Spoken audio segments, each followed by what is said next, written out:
Hi, welcome to the second module of Connecting Through Cancer, the Family Toolbox. My name is Lawrence. I'm a social worker here at Colorectal Cancer Canada, and today's module will be about helping children and youth cope after a diagnosis disclosure. So first, a brief overview of the things that we will be addressing in this second module. We will talk about some of the things that you need to remember as a parent or a guardian, some reactions that you can expect with your child, behavioral or emotional changes to be aware of, how you can help them process and cope, an overall review of the main aspect to be mindful of and to remember, resources, and some references. We will be covering different age group from infancy until teenagehood. So first, infant and toddlers, age 0 to 3, and their reaction to a loved one's cancer diagnosis. Some elements for you to remember and be mindful of as a parent. So your children can't understand what it is that you say to them at that age, but they can feel comfort and discomfort, both within themselves and their guardian. They know when something is gone, but they can't quite understand the reality behind it or the fact that it won't always come back. They don't understand the concept of yesterday or tomorrow, and they're very much grounded in the now. And they need a loving relationship with their parents or guardian, and they very much depend on you at that age to keep themselves safe, to answer their basic needs, and to make them feel loved. It can also take some time for them to feel comfortable if a loved one looks different or if things feel different. Some reactions that you may notice and to expect. Babies don't know what illness or death is, but they can sense that their routine is disrupted. And with toddlers, they can often confuse death with sleep, and they don't understand the permanent aspect of death. So, this is why it's important for you not to tell your children that dying is like sleeping, because it can cause confusion. Your children can feel scared or fearful if they're separated from their guardian or parents for an extended period of time. And they might not feel comfortable or safe after a loved one's diagnosis, especially if it's changing their normal day-to-day routine and the things that you're used to. Some behavioral and emotional changes that you may notice and for you to be aware of. They may be showing signs of regression, such as bedwetting or wanting a bottle.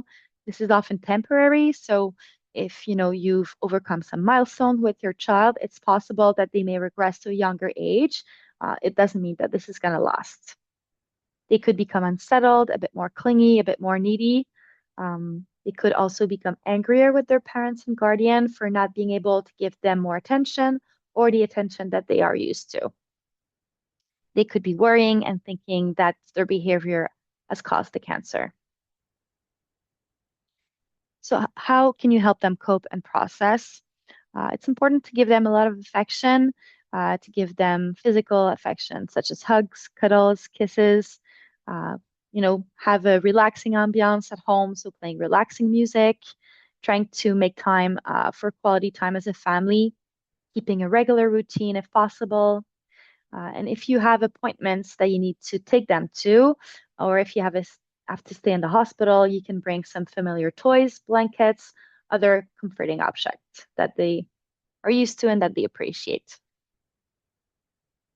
Next, understanding preschool age for kids 3 to 6 and their reaction to a loved one cancer diagnosis. A few things to remember, at that age, their focus is quite limited and it goes back and forth between listening and playing. Your children are also starting to understand things like yesterday and tomorrow, so we already have a deeper understanding of the concept of time.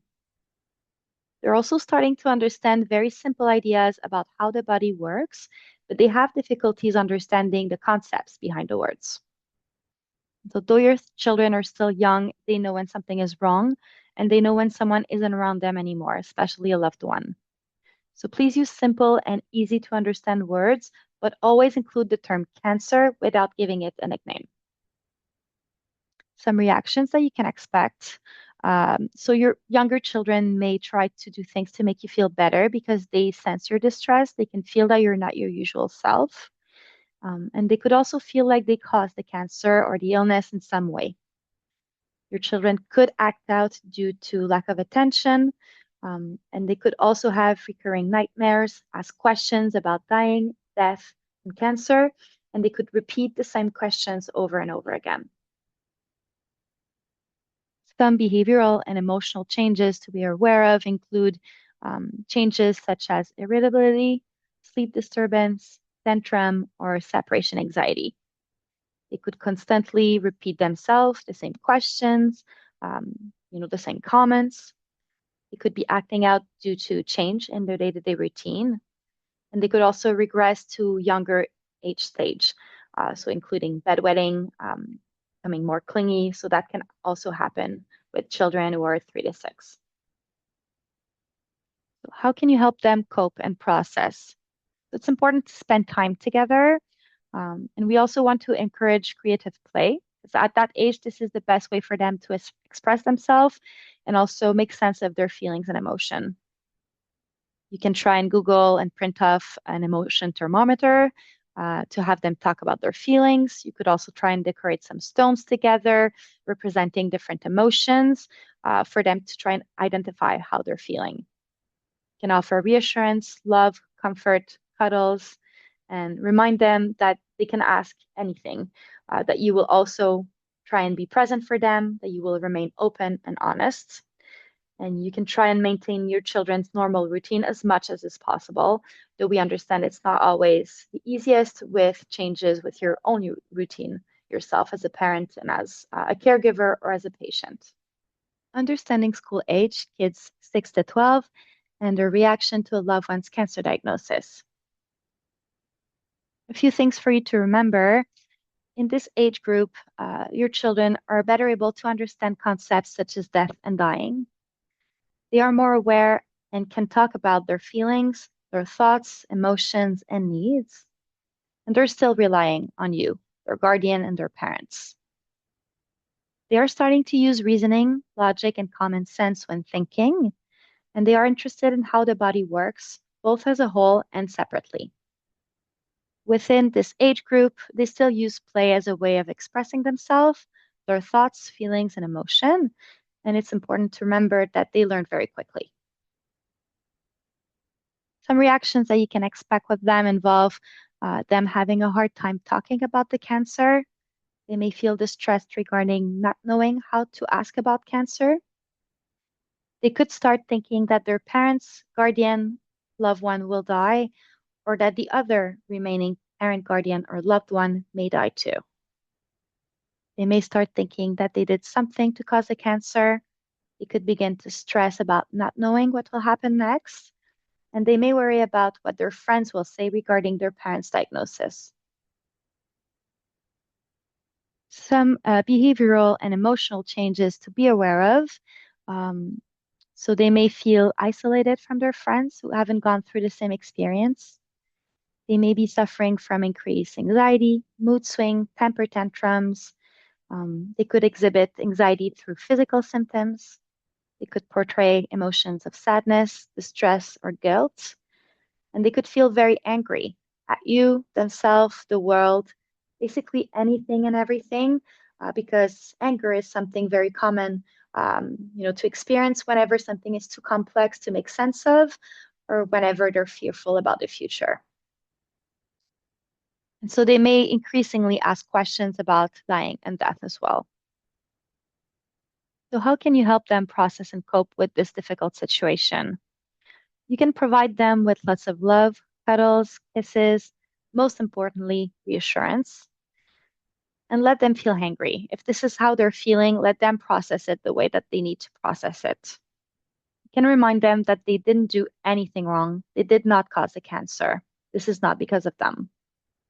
You can talk to them about the cancer process and the steps that will be involved after the diagnosis, and keep them in the loop. Be honest and be open. Allow them to ask any questions that they may want to ask about. And maybe you want to dedicate specific time for family time, for doing things together, spending quality time, and also for them to ask any questions that they want to ask about. You can create a schedule or mark specific dates on the calendar for treatment, visits, appointments, and family time, just for them to know what to expect. And for children who might be listening, some coping strategies that you can explore. Uh, you could try and take things one day at a time. This is not an easy thing to do, but slowing things down can often help. You can think about joining an online or an in-person support group. You can ask for support and help from trusted friends, family members, teachers, coaches, anyone that you trust and that is significant in your life. And try and spend quality time with your family members and with your friends. You can also think about keeping a journal to write down your thoughts and express your feelings. Last but not least, teenagers aged 13 to 17. A few things to remember: your teens are going to want to be more independent. And at this age, they need to be around friends as much as they need family. It's just part of their development. They understand the concepts of illness, dying, and death. And they can talk about their feelings in more detail. However, they may not want to talk to you in depth about their thoughts, feelings, or emotions. They are more likely to go to their friend for support, especially at first. Some reactions that you can expect: your teens may feel confused. They are going to want honest information about the cancer. They could feel socially isolated from friends who do not understand what is happening because they don't share that same experience. They could struggle when it comes to talking about the illness, showing vulnerability, or asking questions. They could start thinking that their loved one is going to die. They could start to feel uncertain about the future or about what is going to happen to them, their family, their lives. And they may feel like they need to become the adult of the house. Some behavioral and emotional changes to be aware of. Of course, all teenagers are different and will react differently. Same goes for younger children. These are just the main things for you to be mindful of. So they may care about what their friends are going to think. They may be worrying about changes to their normal day-to-day routine. They may act up, act out, act recklessly in ways such as skipping classes, staying out past curfew, and experimenting with drugs and alcohol. They could struggle with the idea of death, experience more mood swings, and they are at risk of developing anxiety and depression. They could show irritation, anger. They could feel isolated, alone, and misunderstood, and feel overwhelmingly self-conscious. They could also possibly regress and act like a younger child. So how can you help them cope and process?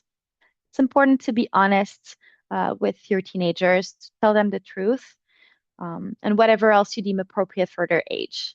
They may want to know how their routine is going to change, so you can be transparent about that. You can encourage your children and teenagers to share their thoughts, feelings, and emotions with their family members, their friends, or with a professional. And you can encourage them to ask any questions that's on their mind. It's important to allow them to express whatever emotion they're feeling, whether it be anger, guilt, fear, or sadness, and to not censor those reactions from them. We need to remember that, because of where they are at in their development stage, friends are equally as important as family at this age. So it's important to allow them to spend time with their friends and process this the way that they need to. When teenagers worry about extra household family responsibility or becoming the adult of the house, please reassure them, let them know that the adults got this and that you are on it. You can try and maintain their normal routine as much as you can and schedule family time. If teenagers are listening to this, you can explore a few coping strategies for yourself and see what is helpful for you. So, of course, we talked about taking things one day at a time, slowing things down, be grounded in the here and now. Remember that it's important to take care of yourself as well. Ask for support and help from trusted friends, family members. Spend quality time with your friends, with your loved ones. You can think about joining an in-person or an online support group. And make sure that you are finding the correct information when you're looking up your loved one's diagnosis. treatment, and care plan, be careful with Dr. Google. And you can also explore keeping a journal, writing down your thoughts, expressing your feelings and your concerns. So a brief summary and overall review of today's module.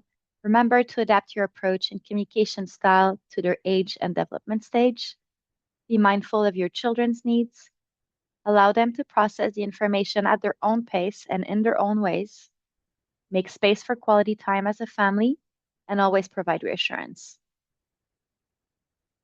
Thank you for listening to the second module of Connecting Through Cancer.